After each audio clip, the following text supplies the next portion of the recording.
చూస్తున్నాం మనం ఈ మట్టి రోడ్డుకి వచ్చేసి మనకు ఒక 7 గుంటల సైట్ వచ్చిందండి. ఇది విలేజ్‌కు దగ్గర. ఇది మనకు కనిపించే విలేజ్ అండి. విలేజ్ కానుకొని మనకి 7 గుంటల సైట్ వచ్చిందండి. ఇది మనకు ముందు చూస్తుంది ఆ చింత చెట్టు దగ్గర బీటీ రోడ్ ఉంటదండి. ఆ మనిషి నడిచేది బీటీ రోడ్ అండి. బీటీ రోడ్ నుంచి ఎగ్జాక్ట్‌లీ ఒక 150 మీటర్ల దూరంలో ఉంటదండి సైట్ ఇది. ఇది మనకు ఈ దారికి మనకు ఒక 7 గుంటల సైట్ వచ్చిందండి ఇది. ఇది కడిలేసింది 7 గుంటలండి ఇది. నార్త్ ఫేస్‌లో 7 గుంటల సైట్ అండి ఇది. మనకి 7 గుంటలు వచ్చేసి గంపగుత్త 11 లాక్స్ చెప్తున్నాడండి ఇది 7 గుంటలు.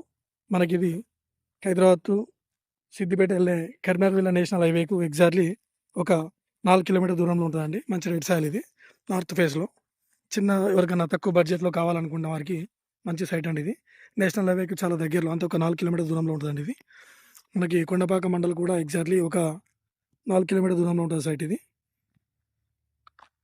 గంపగుత్త అండి ఇది. మొత్తం మనకు 11 లక్షలు చెప్తున్నాడండి. 7 గుంటలు 11 లక్షలండి ఇది. మంచి రెడ్ సాయిల్ అండి. అంతా రోడ్ ఫేస్ మనకు నార్త్ ఫేస్‌లో. విలేజ్‌కు దగ్గరలో ఎవరికైనా కావాలనుకున్న వారికి గెస్ట్ హౌస్ పర్పస్‌లో చిన్నగా కావాలనుకున్న వాళ్ళకి చాలా బాగుంటదండి. ఇది ముందు విలేజ్ అండి. విలేజ్‌కి ఆనుకొని బ్యాక్ సైడ్ ఉంటదండి ఇది. మనకి ఇది అదే విధంగా ఇది టోల్ గేట్‌కి వచ్చేసి మనకు ఒక 8 కిలోమీటర్ దూరంలో ఉంటదండి. గజ్వేల్‌కు ఇది ఒక 30 కిలోమీటర్ దూరంలో ఉంటదండి. షామీర్పేటకి వచ్చేసి కూడా సైట్ ఇది ఒక 60 కిలోమీటర్ దూరంలో ఉంటదండి. తక్కువ బడ్జెట్‌లో ఎవరికైనా కావాలన్న వాళ్ళకి మంచి సైట్ అండి ఇది.